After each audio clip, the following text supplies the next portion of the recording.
우리 할렐루야 샬롬하고 인사하는 시간 같습니다. 할렐루야 샬롬 샬롬 샬롬 샬롬 샬롬. 하나님 사랑합니다. 여러분 주 안에서 사랑합니다. 오늘 창세기 12장 Go to the land I will show you. 내가 너에게 보여준 땅으로 가라 말씀하죠.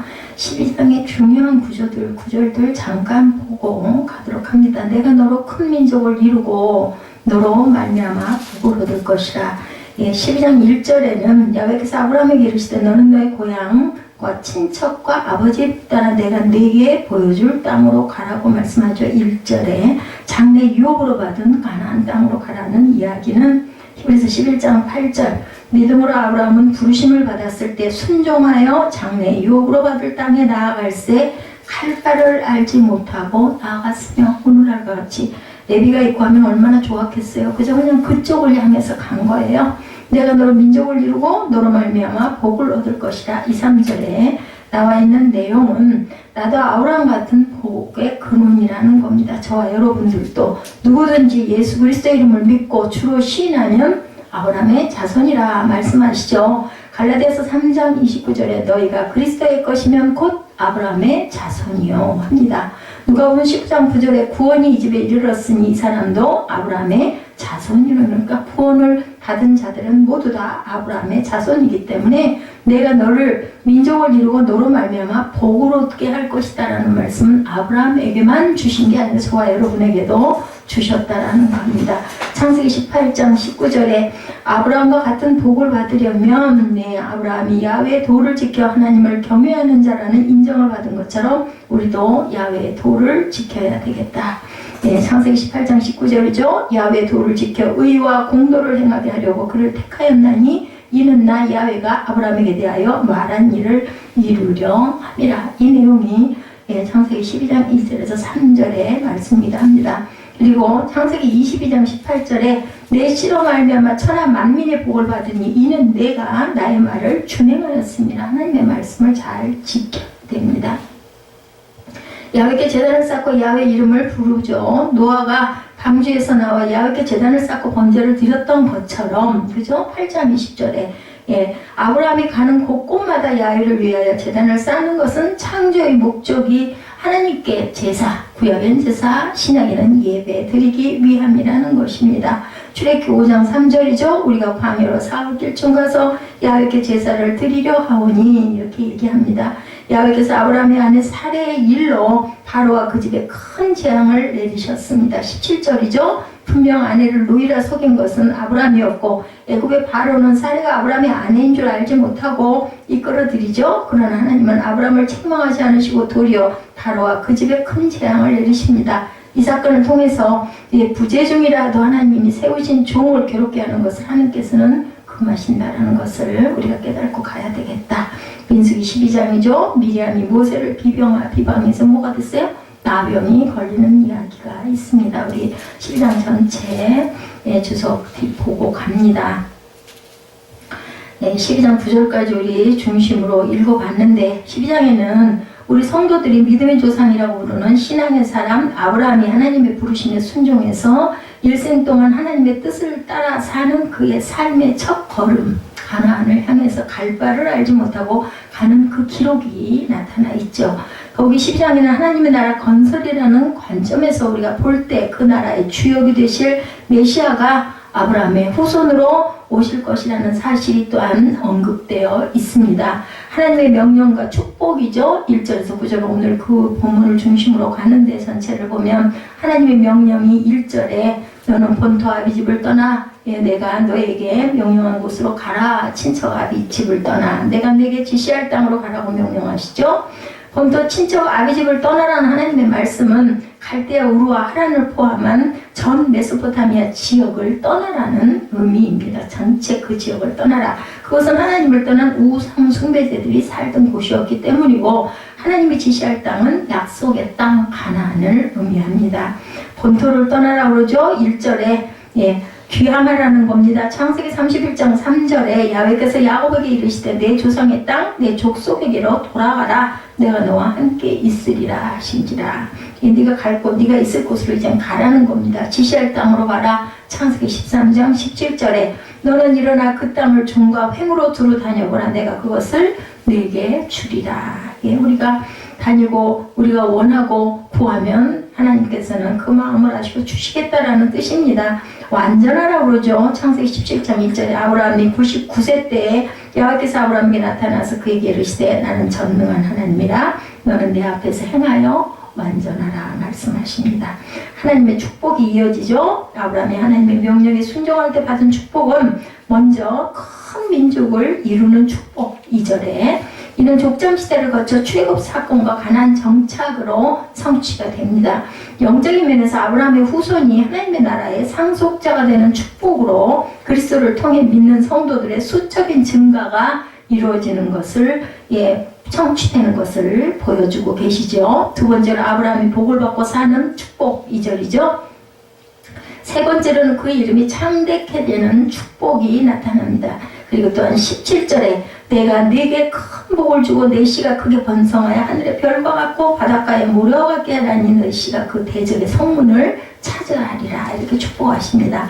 아브라함은 훗날 그 이름이 아브라함 열국의 아버지라는 새로운 칭호를 받았고 그 후에도 위대한 명칭을 부여받습니다. 지금은 아브라함이에요. 그죠? 네 번째로 복의 근원이 되는 축복을 주신 걸 봅니다. 3절과 18절입니다. 또 내 씨로 말미암아 천하 만민이 복을 받으니 이는 내가 나의 말을 준행하였음이라 하셨다 하라. 3절은 읽었으니까 너무 잘 아시는 말씀이죠. 너를 축복하는 자는 내가 복을 주고 너를 저주하는 자에게 내가 저주하리니 땅의 모든 족속이 너로 말미암아 복을 얻을 것이라. 그리고 18절에도 같은 말씀을 하고 있죠. 내 씨로 말미암아 천하 만민이 복을 받으리니 이는 내가 나의 말을 준행하였기 때문이다 라고 말씀합니다. 아브라함을 통해서 온 인류가 복을 받기도 하고 저주를 받기도 할 것을 말씀하죠. 이것은 아브라함의 후손을 통하여 출생할 메시아가 주시는 구원의 복이 만민에게 미치는 것을 의미하죠. 갈라디아서 3장 16절에도 같은 말씀을 합니다. 약속들은 아브라함과 그 자손에게 말씀하신 것인데 여럿을 가리켜 자손들이라 하지 아니하시고 오직 한 사람을 가리켜 내 자손이다. 누구예요? 곧 그리스도입니다. 그리스도시니라. 혈연적 조상이죠. 마태복음 1장 1절에 아브라함과 다윗의 자손 예수 그리스도의 계보라 하고 나옵니다. 축복의 실체는 그리스도이시죠. 사도행전 3장 25절에 너희는 선지자들의 자손이요 하나님이 너희 조상과 더불어 세우신 언약의 자손이라. 아브라함에게 이르시기를 땅 위의 모든 족속이 너의 씨로 말미암아 복을 받으리라 하셨으니 바닷가에 모래 같죠. 17절이죠. 오늘 본문 창세기 22장 17절입니다. 내가 네게 큰 복을 주고 내 씨가 크게 번성하여 하늘의 별과 같고 바닷가에 모래 같게 하리니 내 씨가 그 대적의 성문을 차지하리라. 부름을 받은 아브라함에 대해서 4절에 나타나죠. 하나님을 떠납니다. 아브라함은 갈 바를 알지 못하면서 오직 하나님의 명령에 순종해서 갔습니다. 혼자 개나리 보침을 짊어지고 간 게 아니에요. 그 종복과 식솔이 엄청나게 많았습니다. 그 모든 사람들을 이끌고 떠난 거예요. 하란을 떠날 때 그의 나이는 75세 중년기의 나이. 그는 하란을 떠날 때 혈육과 의논하지 않고 지체함이 없는 신속한 행동으로 떠납니다. 갈라디아서 1장 15, 16절에 증가합니다. 이 위대한 순종이 아브라함 신앙의 특징 하라 하면 바로 아멘 하는 거죠. 그가 하란을 떠날 때 그의 아내 사라도 조카 롯과 동행합니다. 가나안 땅에 대해서 창세기 12장 5절에 아브라함이 그의 아내 사라와 조카 롯과 하란에게 모든 소유와 얻을 사람들을 이끌고 가나안 땅으로 가려고 떠나서 마침내 가나안 땅에 들어갔더라. 그러니까 모든 종복들을 다 끌고 수백 명이 간 거예요. 믿음으로 떠났다는 거죠. 히브리서 11장 8절입니다. 믿음으로 아브라함은 부르심을 받았을 때 순종하여 장래 유업으로 받을 땅에 나아갈새 갈 바를 알지 못하고 나아갔다. 어딘지도 모르면서 갔다라는 거죠. 갈 바를 알지 못했다는 것은 창세기 12장 1절에서 4절에 나타나죠. 야훼께서 아브라함에게 이르시되 너는 너의 고향과 친척과 아버지 집을 떠나 내가 네게 보여줄 땅으로 가라. 내가 너로 큰 민족을 이루고 내게 복을 주어 내 이름을 창대하게 하리니 너는 복이 된 복 자체라는 거예요. 너를 축복하는 자에게는 내가 복을 내리고 너를 저주하는 자에게는 내가 저주하리니 땅의 모든 족속이 너를 말미암아 복을 얻을 것이라 하신지라. 이에 아브라함이 야훼의 말씀을 따라갔고 롯도 그와 함께 갔으며 아브라함이 하란을 떠날 때는 75세였더라. 하나님이 나타나시죠. 7절에 아내인 사라와 조카 롯과 하란에서 모은 모든 소유와 얻은 사람을 이끌고 가나안 땅에 도착한 아브라함은 그 땅을 통과하여 세겜 땅 모래 상수리 나무에 이르르죠. 그때 하나님께서 그에게 나타나십니다.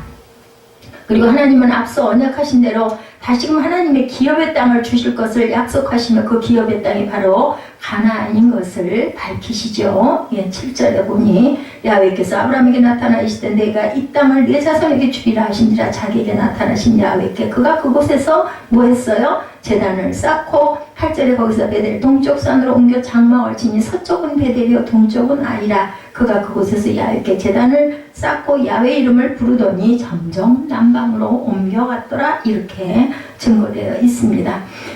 이 약속은 이스라엘의 민족의 신앙 공동체 의식을 유지하는 근본 사상이 됩니다. 출애굽의 원동력이 되기도 했다라는 거죠. 하나님은 앞서 언약하신 대로 다시금 하나님의 기업의 땅을 주실 것을 나타나셔서 이렇게 약속을 하시고 그 기업의 땅이 바로 가나안이다 라고 정확하게 말씀을 하시죠. 복 주시는 야훼에 대해서 3절이죠. 너를 축복하는 자에게는 내가 복을 내리고 너를 저주하는 자에게는 내가 저주하리니 땅의 모든 족속이 너를 말미암아 복을 얻을 것이라 하신지라. 여기 명령하시죠. 야훼께서 아브라함에게 나타나 이르시되 7절이죠. 내가 네 땅을 네 자손에게 주리라 하신지라. 자기에게 나타나신 야훼께 그가 그곳에서 제단을 쌓았다.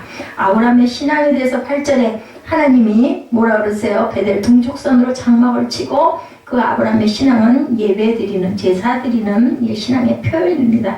하나님 제일주의로 사는 아브라함의 신앙은 가나안에서 겪은 어려움에 굴복하지 않는 참 신앙이었고 명령에 즉시 순종하는 신앙이었다. 아브라함이 그의 아내 사레와 조카 롯과 하란에서 모은 모든 소유와 얻은 사람을 이끌고 가나안 땅으로 가려고 떠나서 마침내 가나안 땅에 들어갔더라. 5절에 그렇게 증거합니다. 부르신 하나님을 예배했죠. 거기서 베델 동쪽산으로 옮겨 장막을 치니 서쪽은 베델이요 동쪽은 아이라. 그가 그곳에서 야훼께 제단을 쌓고 야훼의 이름을 부르더니 하늘 처소를 바라본 자이기도 합니다. 히브리서 11장 13절에서 16절입니다. 사람들은 다 믿음을 따라 죽었으며 약속을 받지 못하였을 때 그것들은 멀리서 보고 환영하며 또 땅에서는 외국인과 나그네임을 증언하였으니 너희 조상 아브라함은 나의 때 볼 것을 즐거워하다가 보고 기뻐하였느니라. 히브리서 14장 11장 14절에 그들이 이같이 말하는 것은 자기들이 본향 찾는 자임을 나타냅니다.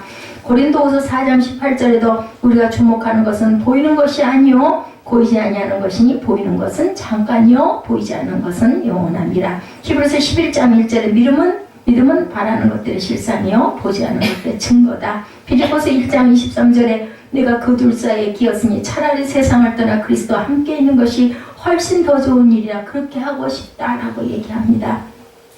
히브리서 11장 15절에 그들이 나온 바 본향을 생각하였다라면 돌아갈 기회가 있었으려니와 그들이 이제는 더 나은 본향을 사모하니 곧 하늘에 있는 것이라. 이러므로 하나님이 그들의 하나님이라 일컬음을 받으심을 부끄러워하지 아니하셨다. 우리는 영원한 본향을 항상 바라볼 줄 알아야 된다는 거죠. 이것이 요한복음 8장 56절의 말씀이기도 합니다. 애굽에 체류합니다. 기근이 찾아오죠. 10절에서 20절을 보면 가나안 땅에 정착한 아브라함에게 기근이 찾아옵니다. 그 땅에 기근이 들었으므로 10절이죠. 아브라함이 애굽에 거류하려고 그리로 내려갔으니 이는 그 땅에 기근이 심하였다. 애굽으로 간 건 땅에 기근이 심해서 그가 애굽에 가까이 이르렀을 때 그의 아내 사레에게 말하되 내가 알기에 그대는 아리따운 여인이라. 애굽 사람이 그대를 볼 때 이르기를 이는 그의 아내라 하여 나는 죽이고 그대는 살리리니 오나건대 그대는 나의 누이라 하라. 그러면 내가 그대로 말미암아 안전하고 내 목숨이 그대로 말미암아 보존되리라 하니라. 이렇게 해서 이제 속이는 일을 잘못을 합니다. 14절에 아브라함이 애굽에 이르렀을 때 애굽 사람들이 그 여인이 심히 아름다운 사례가 엄청 아름다웠다는 것을 우리가 알 수 있어요. 그죠? 가나안 땅에 정착한 아브라함에게 기근이 찾아오고 가나안 땅의 기근은 매우 쓰라린 시련, 배가 고프니까 혼자가 아니잖아요. 그 종복과 그 많은 식소를 어떻게 할 거냐고요. 그래서 그만 애굽으로 이주합니다. 기근의 특징에 대해서 예레미야 14장 18절에 내가 들에 나간즉 칼에 죽은 자여 내가 성읍에 들어간즉 기근으로 병든 자며 선지자나 제사장이나 알지 못하는 땅으로 두루 다니더도 너무 배가 고파가지고 기근으로 병든 자와 그 칼에 죽은 자 이런 사람들이 많았다라는 거죠. 기근의 특징은 기근의 원인에 대해서 에스겔 14장 13절입니다. 인자야 가령 어떤 나라가 불법을 행하여 내게 범죄함으로 내가 손을 그 위에 펴서 그 의지하는 양식을 끊어 기근을 내려 사람과 짐승을 그 나라에서 끊는다 하자라고 말씀을 합니다. 기근은 하나님의 은혜로 면하게 된다. 에스겔 36장 29절 내가 너희를 모든 더러운 데서 구원하고 곡식이 풍성하게 하여 기근이 너에게 닥치지 아니하게 할 것이며 우리가 먹고 사는 것은 하나님의 은혜로 먹고 산다라는 것을 여기서도 말씀하죠. 두려워하는 아브라함입니다. 애굽으로 이주한 아브라함은 강대국인 애굽에서 외국인의 관리가 얼마나 겸시되었는지를 잘 알고 있었어요. 그래서 아브라함은 아름다운 아내 사례로 인해 자신의 생명이 위협받을 것을 두려워하여서 사례를 누이라고 속이라고 하죠. 그가 사례를 누이라고 한 것은 절반은 사실이거나 하나 전적으로 거짓된 의도에서 나온 말입니다. 사실은 그게 인척관계였었대요. 그래서 사촌 누이가 되기도 한다고 합니다. 사례가 그렇지만 의도는 속이려고 시작을 한 것이고 그 누이의 상징은 아니다. 대환의 상징인 애굽입니다. 이사야 36장 6절에 보라 내가 애굽을 믿는도다 그것은 상한 갈대 지팡이와 같은 것이라 사람이 그것을 의지하면 손이 찔리리니 애굽 왕 바로는 그를 믿는 모든 자에게 이와 같으리라. 아내의 아름다움을 염려하죠. 오늘 본문 11절에서 13절에 그가 애굽에 가까이 이르렀을 때 그의 아내 사라에게 말하되 내가 알기에 그대는 아름다운 여인이라 애굽 사람이 그대를 볼 때 이르기를 이는 그의 아내라 하여 나는 죽이고 그대는 살리리니 원하건대 그대는 나의 누이라 하라. 그러면 내가 그대로 말미암아 안전하고 내 목숨이 그대로 말미암아 보존되리라. 겁이 난 거예요. 죽이고 아내를 뺏어갈까봐. 한때 우상을 섬겼던 아브라함의 습성에 대해서 말씀하는데 여호수아 24장 2절에 여호수아가 모든 백성에게 이르러 이스라엘의 하나님 야훼께서 이같이 말씀하시기를 옛적에 너희의 조상 곧 아브라함의 아버지 나홀의 아버지 데라가 강 저쪽에 거주하여 다른 신들을 섬겼으나 우상을 만들어 파는 일을 했어요. 데라는 이런 우상을 섬기던 집안에서 믿음의 조상 아브라함이 나올 수도 있다라는 거. 하나님이 간섭하시죠. 15절에서 17절에 그죠? 애굽 왕 바로는 아브라함이 아닌 사례를 자기 아내는 모르고 한 거예요. 이 바로가 이 부분은 잘못된 게 아니에요. 15절 16절에 나타납니다. 그래서 하나님은 위기에 빠진 사례를 구하기 위해 간섭하시는 부분이 17절에 나오죠. 하나님의 간섭으로 사례는 위험해서 구출이 됩니다. 바로는 하나님의 재앙으로 인해 야훼를 모르지만 하나님을 두려워하게 되죠. 바로는 그 사실을 안 후에 아브라함을 책망합니다. 왜 누이라고 해가지고 나를 이렇게 만들었느냐 하죠. 18, 19절에 야훼의 구원에 대해서 호세아 13장 14절에 내가 그들을 스올의 권세에서 속량하여 사망에서 구속하리니 사망아 내 재앙이 어디 있느냐 스올아 내 멸망이 어디 있느냐. 예, 이렇게 증거되어 있는 부분이 나타나죠. 뉘우침이 내 눈앞에서 숨으리라. 자비를 베푸시죠. 시편 109편 16절에 보니까 그가 인재를 베풀리를 생각하지 않냐고 가난하고 궁핍한 자와 마음이 상한 자를 핍박하여 죽이려 하였기 때문이니이다. 자비를 베풀어 주옵소서라고 기도하죠.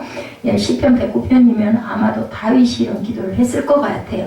그가 인자를 베풀리를 생각하지 않냐고 가난하고 궁핍한 자와 마음이 상한 자를 핍박하여 죽이려 하였기 때문에 아브라함도 그걸 겁이 나가지고 거짓말을 했다. 그러니 예, 그 인자와 그 공의로 나를 좀 구해 주옵소서 기도합니다. 창세기 1장에서 11장까지는 그 기록의 범위가 인류 전체에 관한 것이었습니다. 근데 12장부터는 범위가 축약돼서 선택된 하나의 민족 이스라엘에게로 좁혀집니다. 12장 그 중에서도 믿음의 조상 영적 이스라엘 선조인 아브라함에 관한 내용이 우리 전체를 살펴본 것처럼 나타났죠.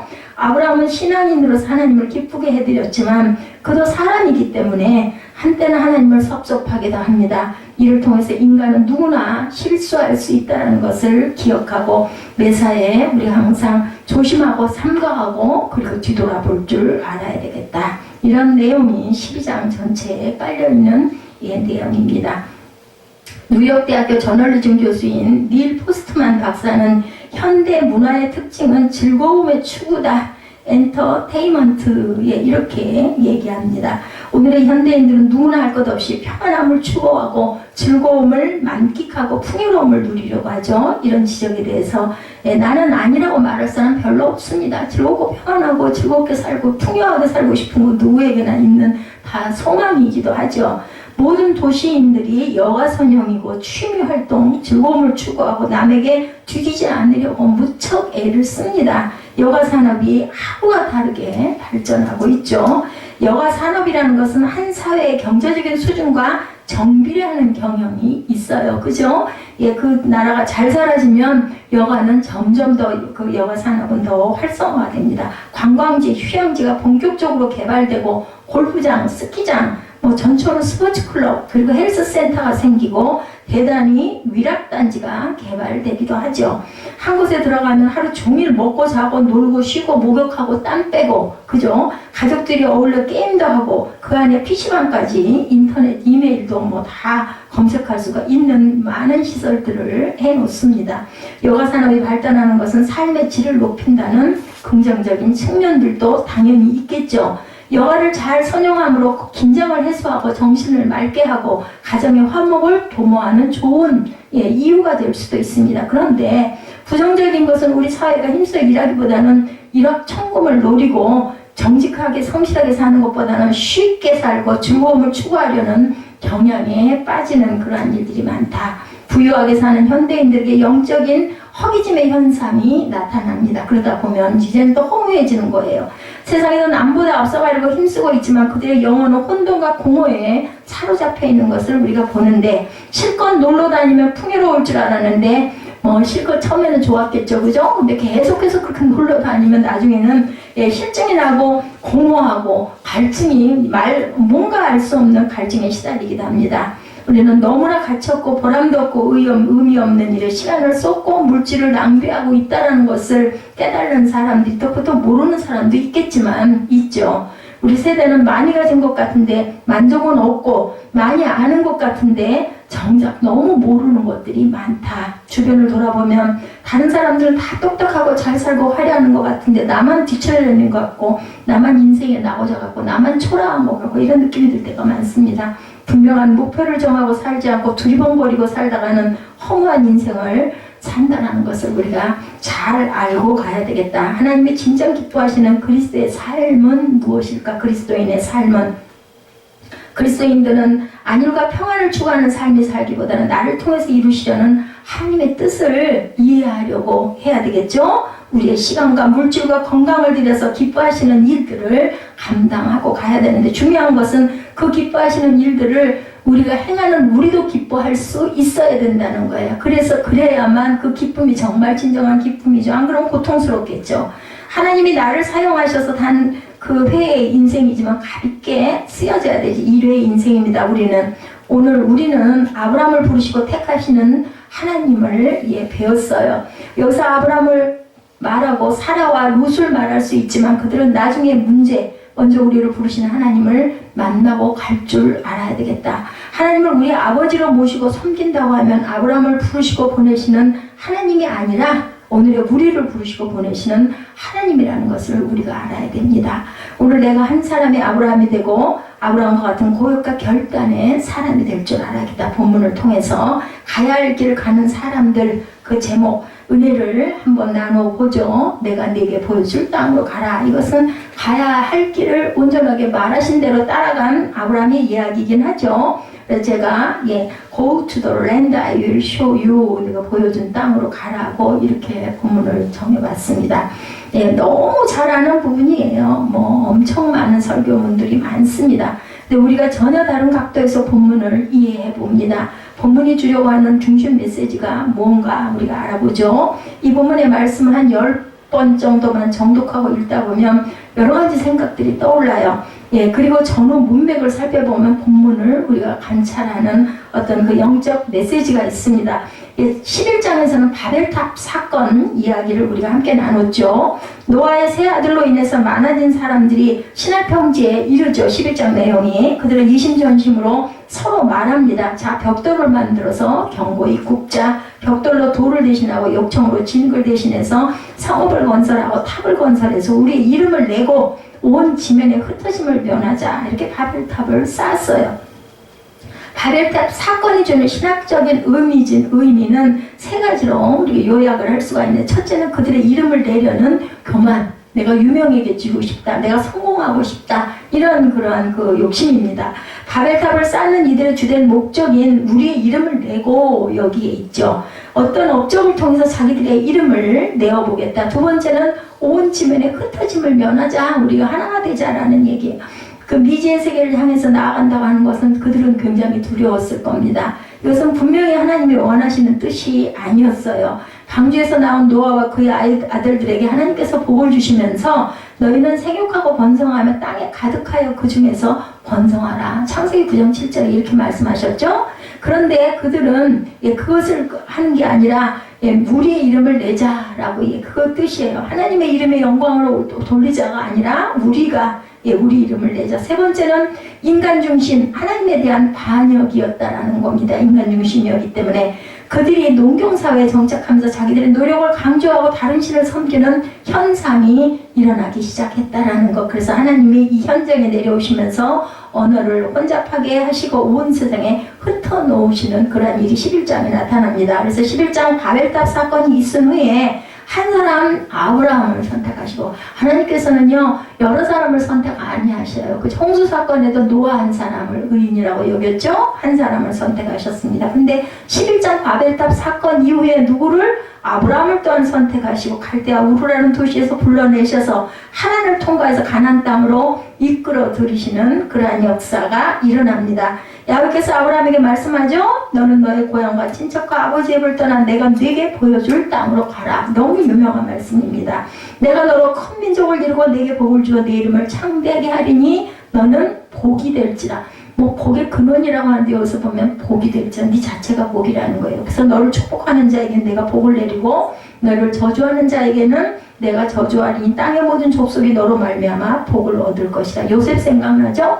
요셉이 가는 곳마다 그 집이 항상 복이 임했죠. 보디발의 집도 그랬고요. 오늘 본문 1절에서 3절의 말씀이 하나님이 아브라함에게 하시는 내용입니다. 바벨토의 사람들은 모이고 뭉치려고 했지만 하나님은 아브라함에게는 뭐라고 했어요? 떠나라고 말씀을 하죠. 본토 친척 아비집을 떠나 내가 네게 지시한 땅으로 가라. 하나님의 사람은 정든 땅, 아는 사람이 많고 도와줄 사람들이 많은 본토 친척 아버지의 집을 떠나다 얼마나 가기 싫었을까요? 바벨탑을 쌓던 사람들과는 전혀 다른 인생관을 가지라고 말씀을 하시죠. 그들은 신할 평지가 좋다고 생각하고 그곳에 탑을 쌓고 흩어지지 않으려고 했어요. 모여서 살고 우리 이름을 내고 살고 그랬죠. 근데 하나님은 아브라함에게는 떠나라고 하십니다. 여기서 하나님이 원하시는 개척정신, 도전정신, 오로지 누구만 의지하라고, 하나님만을. 그거 낯선 데 가면은 뭘 의지할 게 있겠어요? 아무것도 없는데. 그죠? 바벨탑 사건과 또 비교할 수 있는 것은 바벨탑을 쌓던 그들은 자기의 이름을 내보려고 시도한 것이 탑을 하늘 꼭대기까지 쌓는 일이었는데 자기들의 이름을 내려고 했지만 하나님은 아브라함에게 말씀하시기를 아브라함의 이름을 날리도록 내 이름을 창대하게 하리니 너는 복이 될지라. 이렇게 말씀하세요. 어디를 가든지 복이 되는 사람, 복의 근원이 되고 복의 씨앗이 되는 삶을 삶으로 하나님이 이름을 내주시겠다. 내가 네 이름을 나게 해줄게 라고 약속을 하니까 사람이 하는 게 아니라 내가 하겠다. 하나님께서 하시겠다는 거죠. 사람들은 이 땅에 왔다가 이름 하나 남기고 세상을, 그래서 호랑이는 죽어서 가죽을 남기고 사람을 이름을 남긴다고 그러죠. 창대한 이름, 후손들이 알아주는 이름은 누가? 하나님이 주시는 거라는 거예요. 그 이름을. 바벨탑 사건과 아브라함의 소명을 비교해보면 오직 하나님만이 영광을 받으신다라는 사실입니다. 아브라함은 어디를 가든지 야훼 이름을 부르면서 제단을 쌓아 하나님께 올리죠. 바벨탑 사건이 인간의 하나님에 대한 반역이었다면 아브라함은 오직 야훼 중심의 신앙을 강조하는 그런 거죠. 이렇게 바벨탑 사건과 아브라함의 소명을 비교하면 연구할 것이 굉장히 많습니다. 아브라함의 소명을 기록하는데 바로 바벨탑 사건이 이후에 자리하고 있는 것을 우리가 우연이라고 절대 생각해서는 안 되겠다. 하나님이 싫어하는 삶과 하나님이 기뻐하시는 삶을 비교하고 있습니다. 하나님의 사람들이 살아가야 하는 삶의 유형을 아브라함을 통해서 보여주셨다. 여기서 우리는 하나님의 명령과 약속을 또한 찾아보아야 합니다. 우리 하나님은 구체적으로 한 사람 아브라함을 찾으시고 부르시고 보내시고 있죠. 노아 때도 마찬가지입니다. 우리는 하나님의 선행적이고 주도하시는 권한을 인정하고 받아들일 줄 알아요. 순종이에요. 순종. 성경에서 찾아볼 수 있는 많은 사건, 많은 사람들이 나오고 있지만 인간의 역사가 아닌 하나님의 구속사를 쓰시고 있다는 것을 우리가 깨달아 알아야 되겠다는 거죠. 하나님은 말씀하시고 인간은 신실하게 순종하고 거기에 응답합니다. 어떻게? 아브라함처럼 즉각적으로, 노아처럼 즉각적으로 행하죠. 하나님은 아브라함에 떠나라고 말씀하시죠. 하나님의 속성 중에 거룩하신 속성 있죠? 거룩하신 하나님이라고 합니다. 거룩은 히브리어로 카도시, 헬라어로는 하기오스라는 말인데 다르다는 말이에요. 구별되었다라는 뜻을 갖고 있습니다. 분리되었다, 구별되었다, 성별한다라는 뜻을 갖고 있습니다. 하나님의 택하신 사람 아브라함을 우상의 도시 우르에서 불러내고 성별하게 나누게 다르게 살아라. 너는 특별하게 살아라는 뜻이에요. 구별되게 살아라. 지리적인 성별, 민족적인 성별, 도덕적인 성별이 바로 그건데 하나님의 사람으로 살아가려고 하면 하나님이 지시하는 땅으로 가야 하고 이때 바빌로니아 사회는 슈메르 제국과 아가드 제국으로 나뉘고 있었는데 유명한 함무라비라는 왕이 나타나서 두 나라를 통일하고 법전을 제정하고 바빌로니아 대제국을 건설합니다. 여러분들 들어보셨죠? 함무라비 법전, 그죠? 이 당시 사람들은 서명 문제를 만들어서 사사령을 발전시키고 농업 중심의 경제에서 상업과 산업 경제로 발전시키면서 도시 국가를 만들어가고 있었어요. 바빌로니아 제국의 가장 유명한 도시는 수사, 키슈, 그리고 우루라는 도시에 그게 바로 아브라함이 있었던 갈대아 우루입니다. 우루라는 도시는 우상의 도시였고 도덕적으로 타락한 도시였어요. 1848년 영국과 미국의 고고학자들이 우루를 발굴했어요. 그 지역은 주전 3200년경부터 서령 문자, 쐐기 문자를 사용하던 수메르 문명이 태동한 지역이었다고 합니다. 이 지역에 살던 셈족은 성벽을 쌓고 성읍을 건설하고 왕궁과 신전을 짓고 활발한 경제 활동으로 부를 축적하고 굉장히 번화한 그러한 도시. 우루라는 도시는 달의 신인 난나를 섬기고 있었고 난나의 신전은 18층 높이의 지구라시라는 탑을 가지고 있었죠. 그 지구라시라는 거 인터넷에도 보면 많이 나와 있습니다. 보면 이 도시에는 크고 작은 신전들이 즐비하고 왕들의 무덤에서는 수많은 신상들이 출토가 되었다고 합니다. 실제로 그 고고학자들의 이야기입니다. 주로 나무로 깎고 조각한 것으로 그 위에 금을 입혔다고 그래요. 금신상을 만든 거죠. 유대인의 전승에 따르면 아브라함의 아버지 데라는 이렇게 우상을 만들던 사람이었다. 그 얘기는 성경에도 나와 있죠. 하나님은 아브라함을 우상 종교 사회에서 분리시킨 거예요. 떠나라고 한 것이. 유명한 중세기의 신학자 토마스 아퀴나스라는 사람은 하나님의 역사를 분리와 장식의 역사다 이렇게 일컫습니다. 창세기 1장에 보면 첫째 날에서 셋째 날까지는 분리의 역사, 4일에서 6일까지는 장식, 채우는 역사를 나타내고 있습니다. 빛과 어둠을 나누시고 하늘과 땅을 나누시고 육지와 바다를 나누죠. 보면 창세기 1장에 보면 제3일까지 그죠? 그리고 나서 나머지 3일 동안은 하늘에 채우시고 땅에 채우시고 바다에 고기와 살게 하시고 그리고 사람을 만드십니다. 그리고 맨 마지막에 인간을 창조하셔서 모든 세례를 관리하게 하시죠. 모든 것들을 이름을 짓게 하시죠. 아브라함에게, 아담에게. 떠나라는 것은 과거와의 단절을 의미하기도 한다. 아브라함에게 떠나라는 말은 버리라는 말이나 다름이 없습니다. 지금까지 삶을 벗어버려라. 지금까지 같이 살지 말아라 라는 뜻입니다.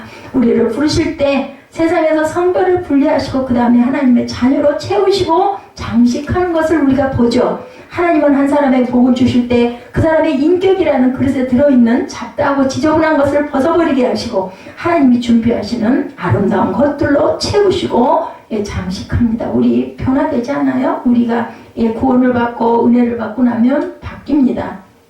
진정한 변화와 진정한 회개는 그 사람이 원래 모습이 아닌 다른 모습이 되는 것일 때 우리가 그것을 알게 됩니다. 어떤 분들은 이런 말을 하죠. 기독교의 역사는 분리와 떠남의 역사라고까지 얘기합니다. 위대한 결단은 나 혼자 결단하는 것이지 여러 사람이 결단하는 것이 아니라는 거예요. 우리 뒤에 누가 남을 것인가를 의식하지 말고 나부터 거기서 떠나야 된다는 거죠. 문명의 도시에서 살다가 문명의 손길이 미치지 않은 곳으로 좌천된다는 것은 굉장히 받아들이기가 어려워요. 어땠어요? 바벨론에 있었던 자리를 어느 정도 잡고 있었던 이스라엘 민족이 정말 좋은 얘기인데 고레스 왕이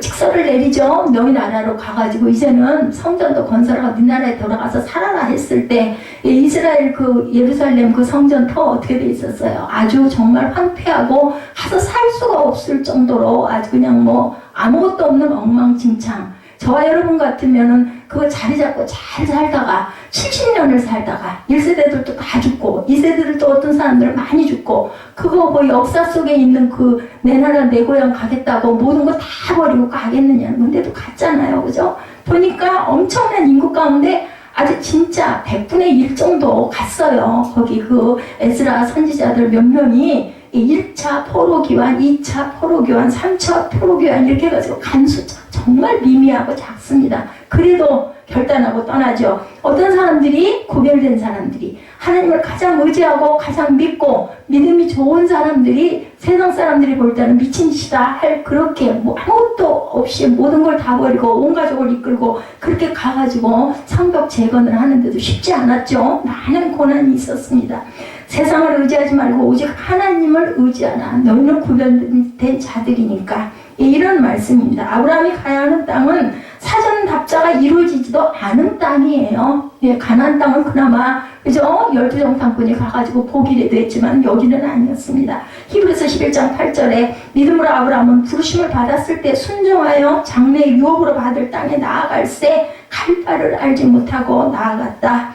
우리 성도들은 과거와 단절하고 하나님이 기뻐하시는 방법대로 믿음을 가져야 하는데 바로 이 결단, 순종과 결단입니다. 순종과 결단이 없는 믿음은 죽은 믿음이다. 그러니까 행함이 없는 믿음은 죽은 믿음이라고 야고보 사도도 얘기하죠. 안일한 자세를 버리고 하나님이 나와 동행하신다는 생각을 가지고 우리는 살아가야 됩니다. 전폭적으로 의지하고 가요. 의지하는 만큼, 믿는 만큼 하나님도 저와 여러분을 믿어주신다는 거죠.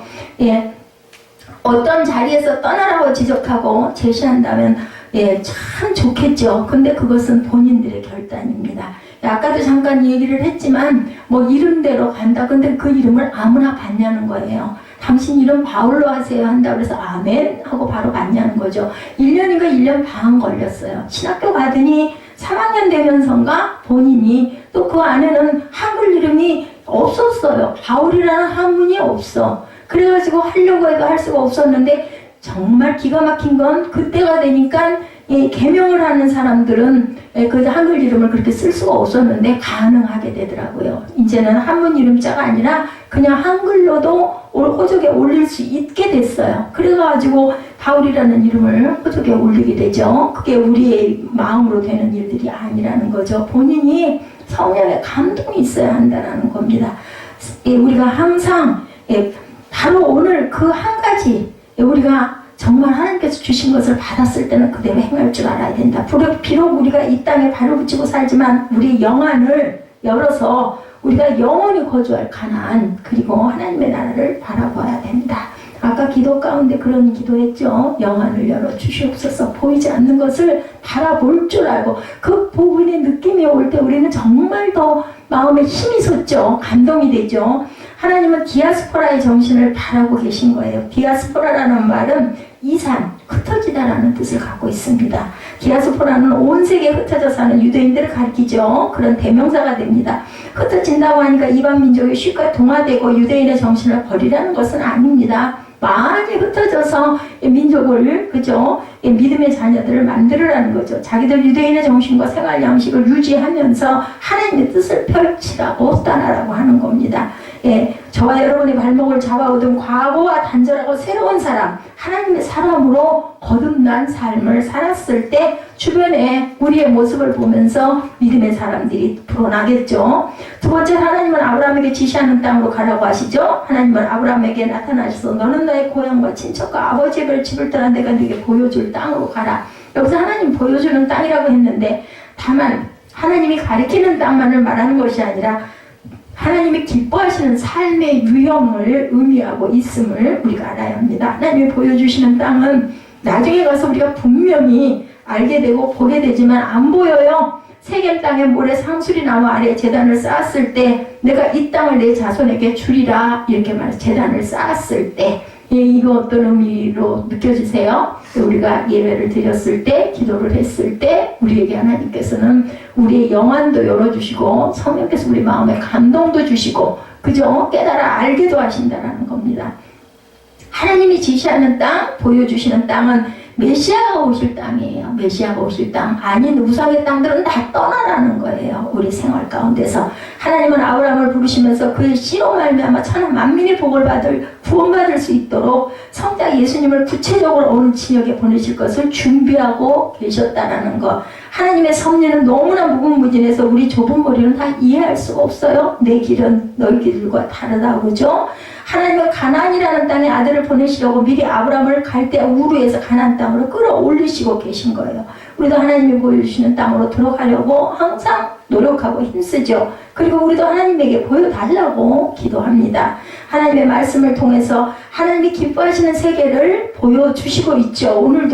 오늘 창세기 12장을 통해서 말씀하죠. 우리의 목표는 하나님이 지시하는 땅입니다. 이 땅이 아니고 아브라함의 후손인 히브리인이라고 이 후손들을 부릅니다. 아브라함의 아버지 데라의 족보를 말하면서 노아의 아들 셈이라는 사람까지 언급하시면서도 히브리인이다 이렇게 부릅니다. 히브리인들의 그 말은 이브리움이라고 한대요. 건넌 사람들, 강 저편에서 온 사람들이라는 뜻이에요. 그 뜻이 이브리움. 건넌 사람들. 강을 건너갈 때 그 땅에서 살던 양식이나 그 땅에서 추구하던 가치관을 버린 사람들. 그래서 우리가 죽으면 요단강을 건너가야 된다 그러죠? 어떤 일을 행할 때마다 강이 있어서 그 강을 건넙니다. 그죠? 모세가 홍해를 가르고, 그죠? 여호수아가 요단을 건너죠. 우리도 강을 건너온 사람이라는 정신을 가지고 살아가야 되겠다. 강을 건너올 때 저편에서 살던 나쁜 삶을 벗어버리고 새로운 사람으로 거듭난 사람으로 살아가야 된다. 우리는 지금 영적인 가나안에 살아가는 사람들이라는 정신을 꼭 잊지 말아야 되겠다. 세 번째, 하나님은 아브라함에게 복이 되라, 복의 근원이 되라고 말씀하죠. 2, 3절이죠. 내가 너로 큰 민족을 이루고 내게 복을 주어 내 이름을 창대하게 하니 너는 복이 될지라. 너를 축복하는 자에게는 내가 복을 내리고 너를 저주하는 자에게는 내가 저주하니 이 땅의 모든 족속이 너로 말미암아 복을 얻을 것이라고 말씀합니다.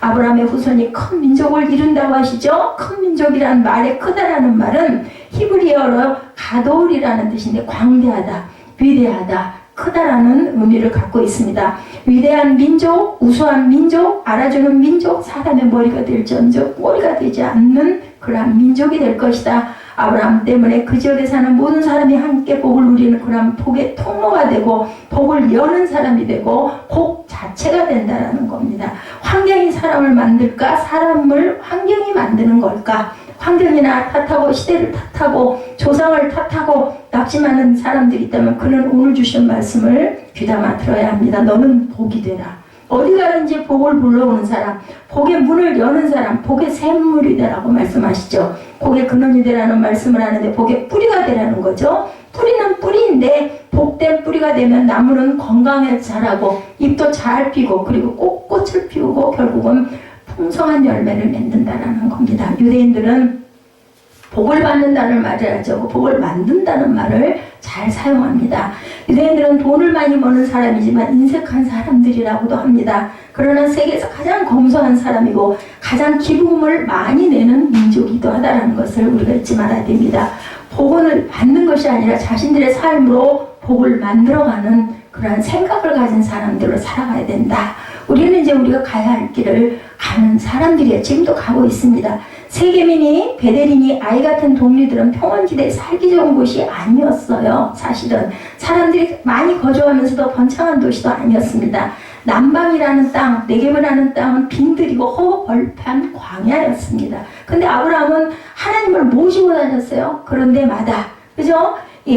아브라함은 어디를 가든지 먼저 하는 일이 재단 쌓는 일이었고 야훼 이름을 부르는 일이었다는 것. 하나님은 한 사람을 선택하시고 찾아오셨고 말씀을 주셨습니다. 그분의 말씀에는 은총이 있고 복을 따르는 말씀이죠. 오늘 우리가 이루어야 하는 가나안은 어디고 무엇일까요? 하나님이 하나님의 사람들이 하나님의 말씀대로 순종하고 복의 통로가 되어 사는 우리들의 삶의 현장, 그것이 바로 영적인 가나안입니다. 지금도 옛사람으로 강 건너에서 살고 있는가?